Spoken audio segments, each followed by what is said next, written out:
Welcome back, everyone. This is Julie, and this is Two Non-Critics and a Cat, which now should be called probably Two Non-Critics and 27 Cats. Yeah. I'm here with my sister Martina. I don't know how it happened, but it happened. So basically, instead of 101 Dalmatians, we have decided to do the cat version. So every week we have an extra cat. Generally, there was we started every week with we have another one cat joining the family. So now my family is 5 people. Five elements, let's say. 2 people and 3 cats. So now we have Nala, we have Kiri, who was the latest addition to the team, and we have Ray. Now, Ray, obviously, after Ray, Star Wars Ray, she came on Saturday, so she's been with us for just a few days, and she's a joy. I have my little Justin, and I have 2 people and 1 cat. Yeah. So I have my little Justin that is keeping me company here. He's sleeping, so he doesn't give a fuck. Yeah. Yeah. I can't even explain how it happened, but yeah, it happened. We went back for her. She really wanted to be adopted when we went to take Kiri. So much that actually there was a fiery discussion between me, my sister, and my husband, because they wanted to convince me to get her, but I didn't, even though honestly this cat was doing everything in her power to get noticed. But then I regretted it, and I had a moment of clearance, and we went back. I'm going back for her, so we went back for her, and now she's with us. Super happy to be with us. So now we have actually 4 cats. 3. I have 3, and Julia has 1.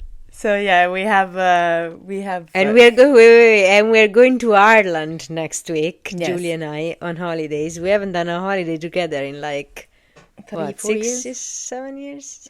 No, 4 years. It was before COVID. Oh, you mean just me and you? Yeah. Yeah. Probably. And so we are leaving the 4 cats with my husband. So he's having 3 kittens and an ultra senior cat to look after. Elderly, kind of like a Dumbledore. Yeah, because 15 plus is actually ultra senior. It's not even senior anymore. Dumbledore kind of age cat. She's 257. Yeah. So yeah, that is what happened this weekend for us. And then things. Also, what happened is that I went to see Disclosure Day, and Julie went to see Disclosure Day. So basically, we're talking about that today, which is Steven Spielberg new movie. But firstly, what did you watch this week? What did you do this week? I don't even think I watched anything this week. I watched because the rant about the horror movies was last week. I literally just watched Disclosure Day at the cinema. That's it. I am watching Star City from Apple TV, which is I'm liking it. It's just a Russian background that is a bit too much for me, but it's fine. What's that? It's really good though. But the one that I'm really loving it is Cape Fear. That one. On Apple TV with Javier Bardem. I was like, where are you watching and Amy Adams, and he is absolutely phenomenal, this man. And I watched the first 3 episodes because they are releasing one every week, and it's really good, really gripping. And I'm pretty sure that everything that I think right now is all wrong, but we'll see. Oh, because it is a thriller, so I'm pretty sure that everything that I have figured out in my mind about, who is doing what is wrong. But we'll see. I will let you know. But anyway, we are talking about Disclosure Day today. So we're doing a first part of like spoiler free for who hasn't seen it and for who wants to see it, and a spoiler full part for who has seen it or for who doesn't give a shit about spoilers. No, I just wanted to say I just wanted to say that Justin is namely surnamed now EP the Sleepies, because he's always because he's always sleeping, and right now his head is hanging down the bed because he cannot sleep normally because he's an orange cat and has no brain cells. Mine are sleeping as well, yeah. He's literally hanging off the bed, and it's hilarious. So, you are lucky here. As usual, we do this podcast for plurality of, different like opinions, and so in this case, you have really different opinions because yes. I can anticipate that Julie didn't particularly like it. I did like it. I enjoyed the movie as a whole. I did not feel the movie. That's my two-liner. Okay. I did enjoy the movie very much, and there were some parts that I found very profound. And I found it genius in some things that, he was trying to convey.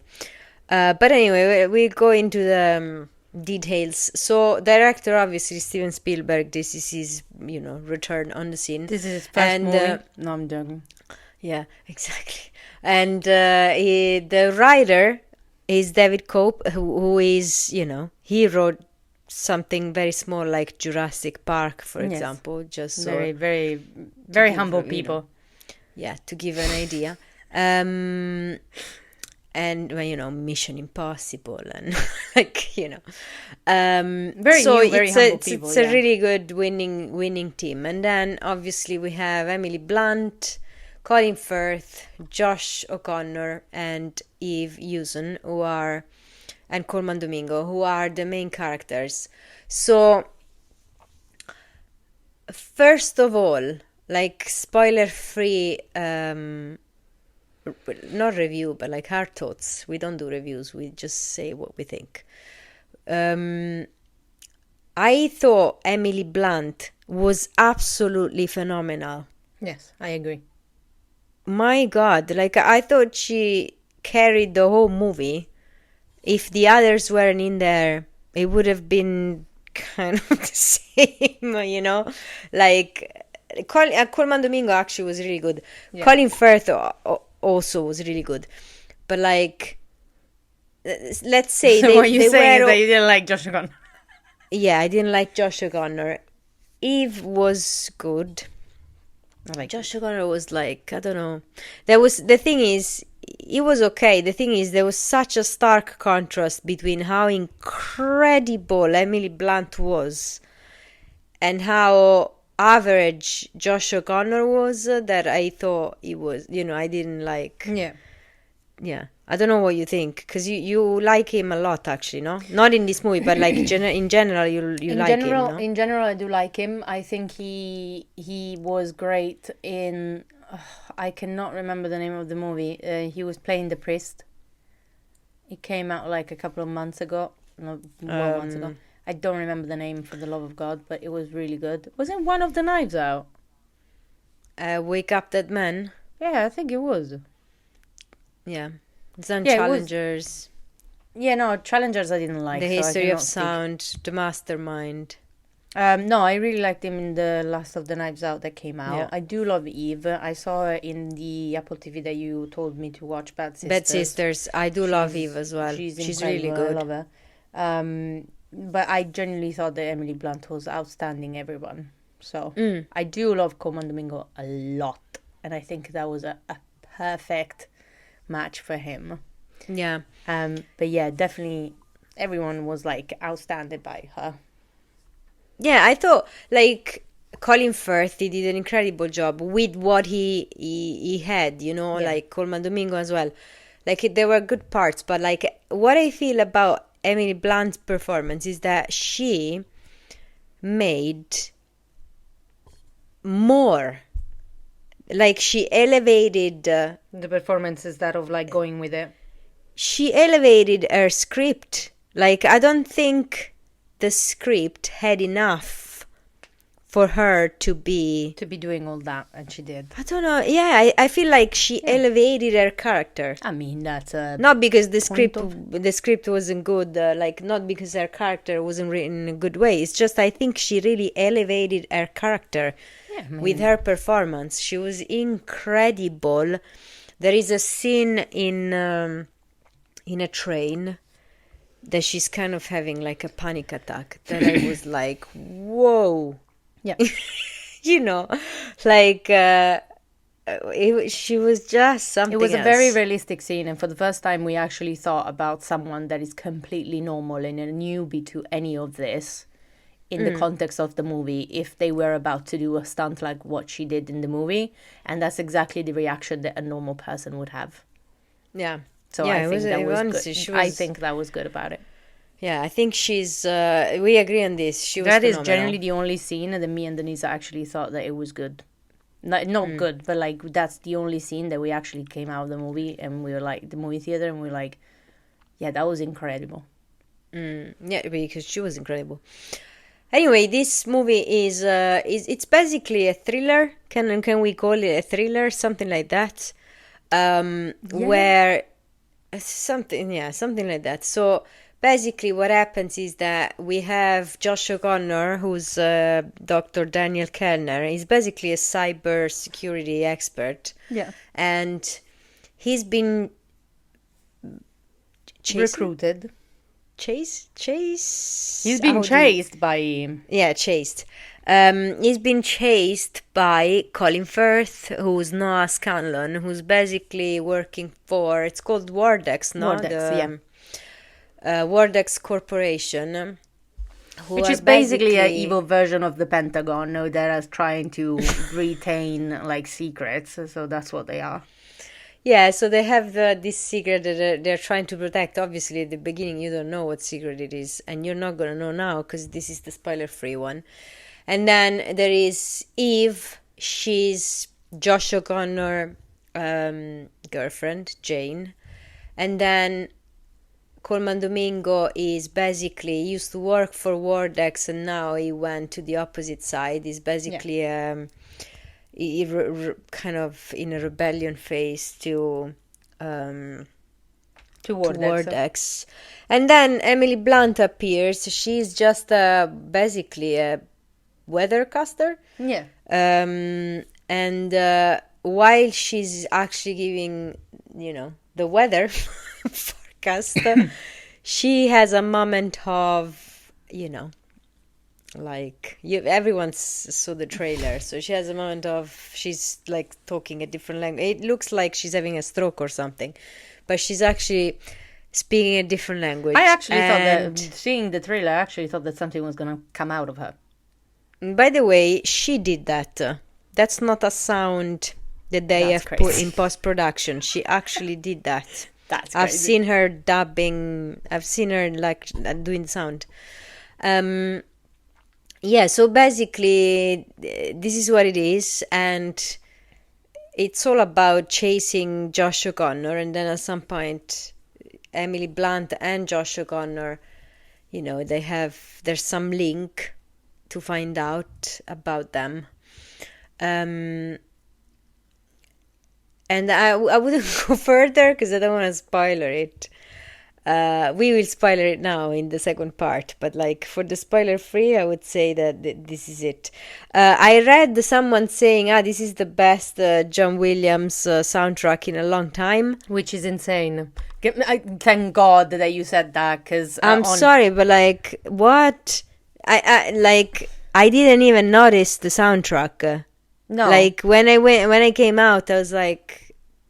music by John Williams, okay, fine. Like, you were there talking was about nothing that stayed. Like, what? Yeah, there was nothing that stayed in my mind. No, that's insane. Nothing. Saying Nothing. that Test Drive existing and someone saying this is the best John Williams soundtrack is insane. Yeah. Actually, I think one of the best John Williams tracks of recent times is Race Team from the first Star Wars, The Force Awakens. Anyway, from recent times, obviously. I mean, we're not talking about great so many, honestly. John Williams. Yeah, exactly. But anyway, yeah, soundtrack, I was like, yeah, no.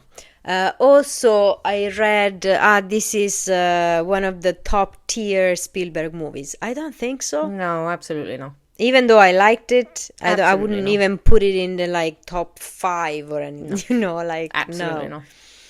not. Definitely not. The writing, I thought the writing was very good in some parts and brilliant in some cases. And then in some other cases, I thought it was very unoriginal. I agree on the basis that I didn't like it. So yes, I absolutely agree. But overall, would I go see it? Yes, it's entertaining.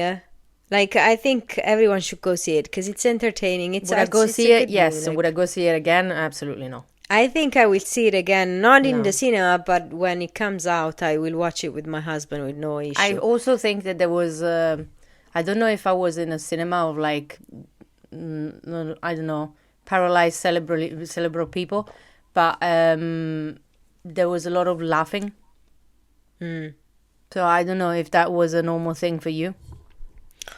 I was in the IMAX. There was a bit of laughing, but not there was, laughing at the jokes or at the something. Yeah. At the jokes, yes, of course. But I don't think it was I that laughed much as well. Of like, but I don't think it was that much of a funny movie to be laughing. No, it wasn't. There was like a couple of laughs at the very beginning. When Emily, when she's losing her mind, when Margaret Fairchild, which is Emily Blunt's character, she's losing her mind with Jackson, who's Wyatt Russell, who is the boyfriend.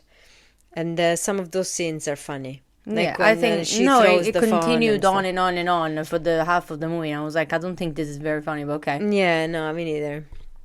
The first part, yes, though. And anyway, I would say this is the end of the spoiler-free because it's really hard to talk about this movie without spoilers. There is a recent movie. No, it's not true. Actually, there is a recent movie that there was so much to say about it that we could. The Devil Wears Prada. We did the whole thing without, we could have done the whole thing spoiler free because there was so much to talk about. But I think there's a different without going into the details. You know what I mean? Yeah, no, I think it is a different kind of movie though because of course you kind of. This movie was presented on you as we don't know what it's talking about. We don't know what is happening. We just know that there's a lot of actors and we don't know what is going on. We just know that there's like possibly an like extraterrestrial movie. So I think that we're all expecting what Devil's Wears Prada was. So I think that's the difference between the two. Anyway, if you don't want to hear spoilers, whatever, and listen from now. So basically, the movie starts with Josh O'Connor and Colin Firth. He's being chased, basically. But then he runs away, whatever. He always runs away, Josh O'Connor. He's always running away, yeah. Yeah, he always manages to escape. It's like 2 hours and a half of Josh O'Connor running, basically. Yeah, and he's trying to save Eve. Eve is being kidnapped by Colin Firth. To be fair, Jane, it is 1 hour and probably 40 minutes of him running. Yeah, and then he stops running. Yeah. So point number 1... enough running. Like there was a lot of running and at some point it does get a little bit old. Yeah. So Daniel saves Jane and they go into this convent because she was a nun before she met him. Yeah. And they hide there. In the meanwhile, we get to know Emily Blunt's character, Margaret Fairchild. She's a weather forecaster. She's with this boyfriend, Jackson. in Kentucky, no? Is it Kentucky that they are? I think so. Yeah. And no, they're in Dallas. They were in Dallas, and then they moved to whatever, and they want Kentucky, to go and then they somewhere wanna go else. to New York, I don't know. Anyway, she sees a bird and she starts speaking Russian, and she doesn't realize, and the boyfriend is like, when did you learn to speak Russian, whatever. So everything starts to get weird, and then she gets stopped by the police on her way to work, and the police guy wasn't very nice to her, and at some point it's like if she reads what is wrong with him, like why he's so upset that morning, and it was anything. There's a specific scene in which he takes off his glasses and she kind of mirrors his eyes, and then at that point you can clearly see that she's reading, I don't know if she's reading his mind or she's reading his feelings, but at some point at some point it just keeps like there's a connection in between them two. And then when you go on, she goes to work and she's absolutely terrified of what just happened, because she does realize what happens, but she doesn't know what is happening.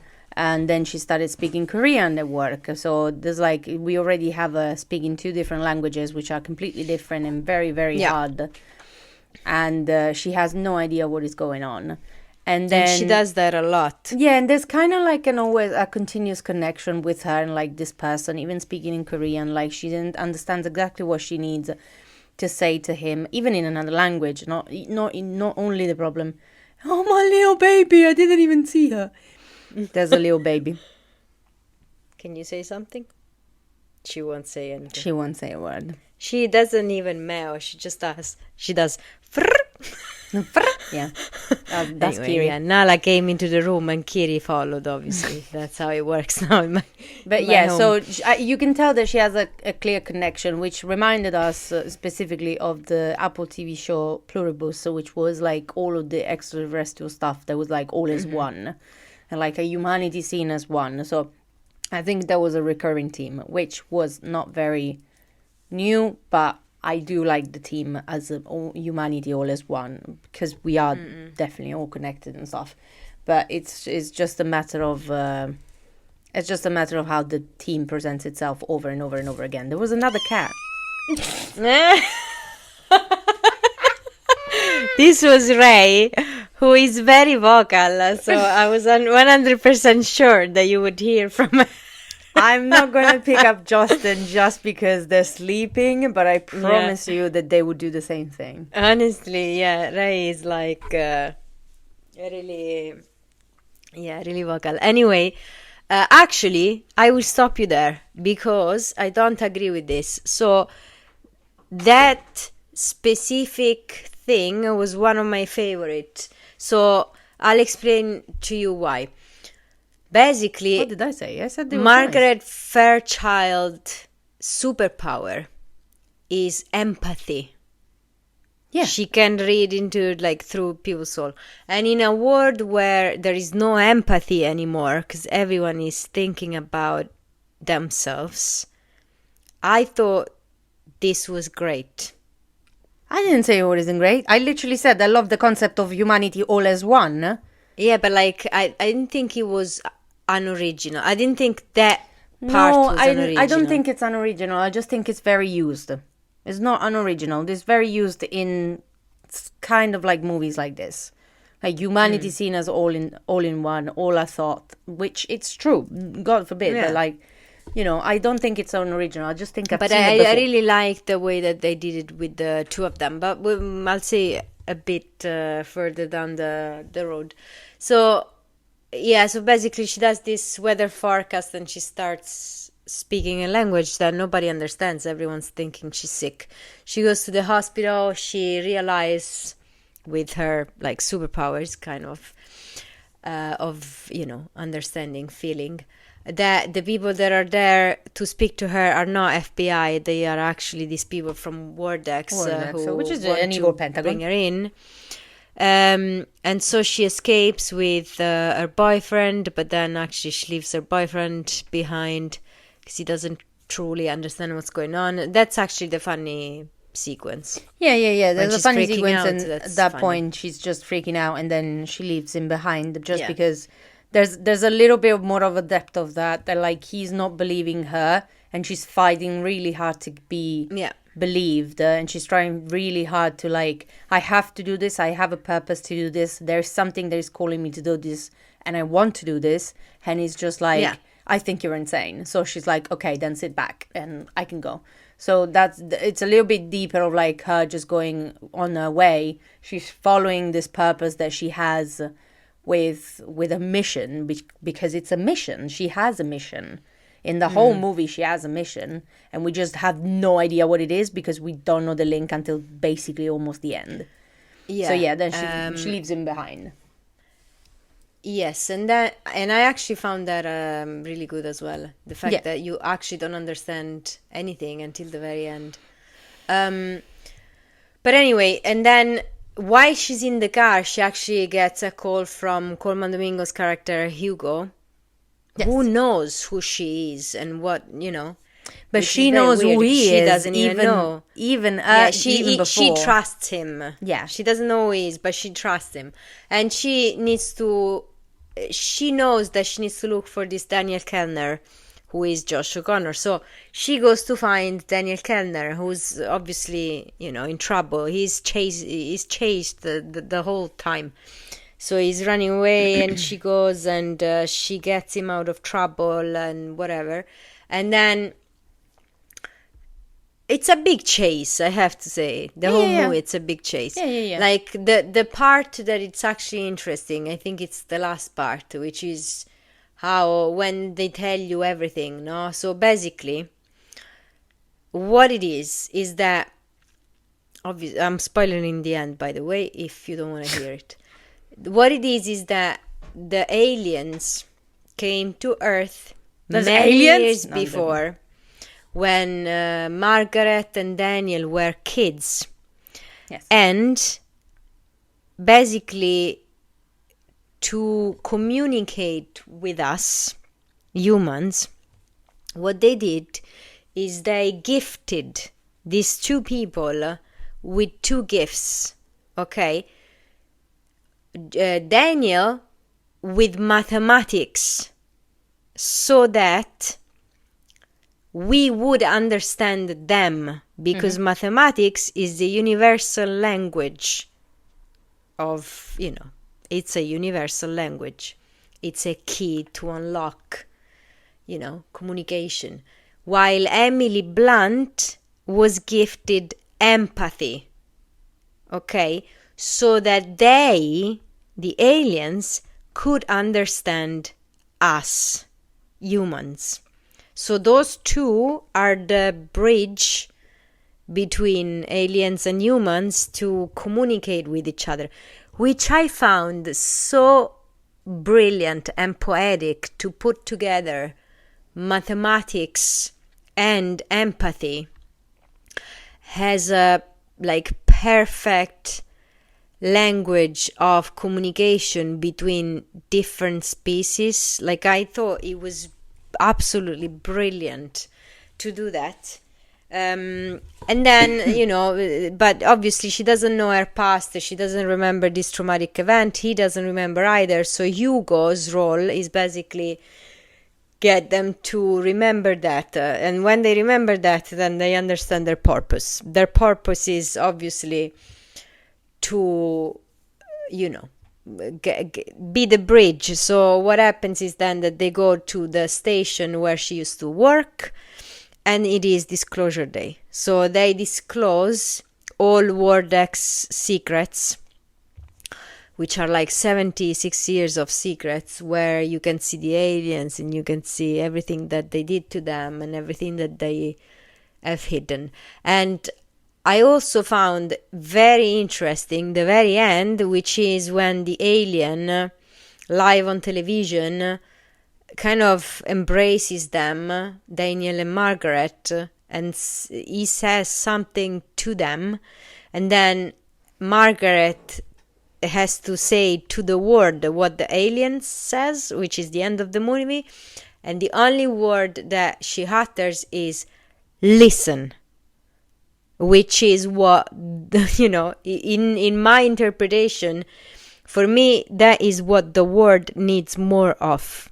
To listen to each other. Listen. To listen to each other, not just talk and sell your opinion and having to convince everyone else of what you're thinking. Just listen. So all of that I found absolutely brilliant. The whole chase stuff, I thought it could have been maybe more original, maybe more done in a different way. Like, I thought it could have been a great movie if that central part was slightly different from what it was. What do you think of what I just said? Sorry, I just had a second there. I was looking at my cat because he's too cute and he's staring at me. She's cute. Thank you. So, as someone that is deeply involved and in love with every single theory that comes from human mind, humanity, aliens, transcendence, anything that comes from that, I thought that this movie was utter bullshit. Opinion. Which is fine. I did like it, as I said. I think that you are looking at a society that would not react like that. I think there is a very utopia-like of society because they wouldn't react like that. I think that both of them was very out of character for both of them to be in the USA. It was ridiculous. In the whole wide world, the two people, one from, I don't know, Dallas and the other one from another place in America, they had to do that. Okay, fine. Those type of aliens have been declassified from the CIA about 40 years ago. So I thought it was really stupid. But, however, the entire plot of like the empathy and mathematics was like really cool. But at the same time, if this boy had knowledge of mathematics language, he could have literally shaped the universe. So it was a little bit of a burn fast, I don't know what I'm doing kind of plot. But if I was to look at the movie, because with complete eyes closed and mouth closed and like ears closed, I would say like, yeah, it's a cool movie. But other than that, it was absolutely stupid. So you're not wrong on the first thing you said, which I already forgot. Said a lot of things. No, about you're not wrong on the American thing. Yes. I agree with you. Also, why do you choose two British actors to do two Americans? And also, why do the alien choose two Americans in this period of time? And it's always the USA. Yeah, and you're right. Yeah, the thing you are most right about is because we live in a shitty world where we need empathy and we need to listen. You are right. People wouldn't have reacted like that. They would have questioned if the video was real, which they do at some point. Which they do at some point, but they have to like. Yeah, but those are the journalists, which is different. But they have to examine it for to check. But if it's true the unanimous kind of shots of people like mesmerized in front of their phone, and that is not a thing. Even the journalist that she was bawling her eyes out, there's no kind of empathy in specifically those people or those jobs or like, and I'm talking as someone that has a lot of it. There would not be a reaction like that, which is the reason why half of the world is going in shit and half is not. Or maybe all of it. But it's like genuinely a question of like there would not be that much empathy. It's an utopic kind of like society. And like there's a lot of people that wouldn't trust other people in this journey. You don't know that someone like Margaret would actually trust someone like Hugo. Like it's everyone is so deeply non-empathic that it would be exactly that the problem. Like we would just keep it to each other just because we don't want to talk to each other. But then you could argue that actually that's why this movie is important, because we're not like that anymore and we should be. more Absolutely. like that. Well, absolutely, which is the reason why I went to see it, because I still think that it was really cool, and I still think that there's a society kind of looking utopia that I would like to see at some point. Even there was a specific scene of like the nun that she was like at the end of the movie, because at some point Eve, I don't remember the name of the Jane goes to the nun and she goes like, if something was created that was like higher than God, would you believe it? And the nun goes, we are the most powerful creation of God on earth. I don't think that he would have created something so so perfect, just like the universe so big just for us. Bullshit. Yeah, which by the way, bullshit. Because like a religious person would never look at you and tell he you would that never there's say something that. mightier than God. Exactly. But wait though, he would never say that, but they should. Of course. So again, the nun is. But they should, according to be, who? According to us, that we were born like, 30 years ago, not 70, not 60, not 90, not 100. We are the most normal generation. She didn't say that God doesn't exist, though. She said that we are God's creation on earth. So that she said that God, basically, what she said is that God created other creatures in other places. But she also implied that God created the universe. And we all know that there's a problem. Yeah. Okay. She's also implying that. Yes. So there's a little bit. But no, it's not a problem. Even Einstein thought that there was a greater thing, a greater power, of course, the universe. And if you call him God or power or physics or whatever, I get it. Yeah, but see, all of these questions. Believe, really. But that's the point. That all of these questions are not answered by anything in the movie. Yeah. It's just it keeps adding up more questions and more questions. Yeah. Like why that the Americans, true. Why this didn't go, why this didn't show, why were this tiny ass people from Vortex and not the Pentagon having it, like, which I get it is the Pentagon, but like it doesn't make sense why they would hold the 70 years of like such important things for humankind, and why are we not allowed to see it? Like, what is the implication of actually humans knowing that we're not alone? Because we do know. But okay, that I understand. I absolutely understood when Colin Firth, Noah character, Noah said, we cannot do this in this moment where we have, a lot of war in the world. There was like an implication of like North Korea wars. Yeah, it would be like destabilize everything and whatever. And it's true that the world is not ready for some things, because actually I have to say that because we are going super fast with technology, because the human race is incredibly smart, we have created technologies that in some cases are too advanced for our brain to comprehend, okay? And therefore, we're going mad. Like, even social media, we were not ready for them. We didn't have the emotional maturity and spoken on someone that intelligence deactivated their for entire that. socials. Yes, exactly. And therefore stuff like this, it is true that we're not ready for it, because we don't have yet the mental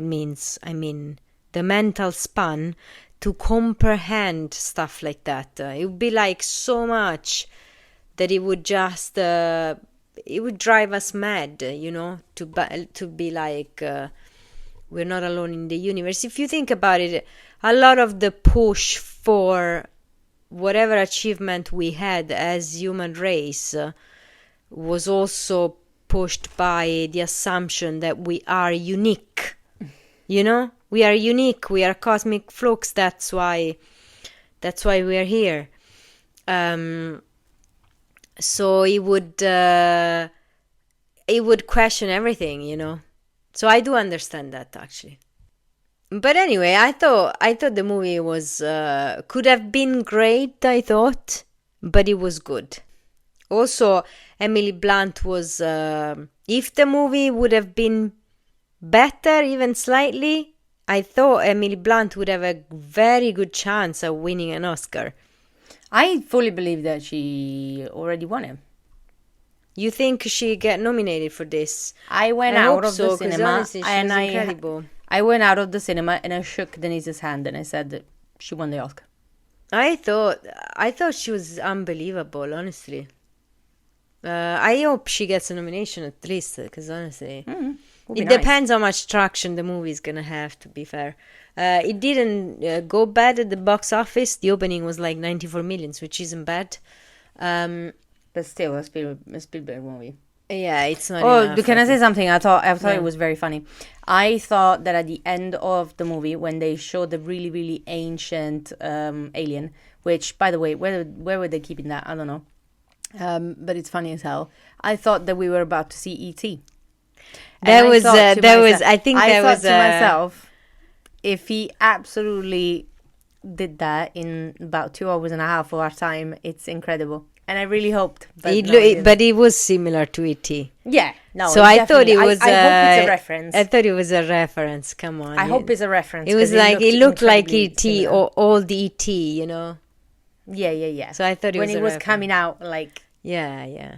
I thought it was him. Anyway, I would say let's end it here. And next week we're gonna have my favorite episode, which is we're gonna talk about Toy Story 5. Oh, Toy Story! I was like, what's your favorite? It's finally out on Thursday, which I'm going to see on Thursday.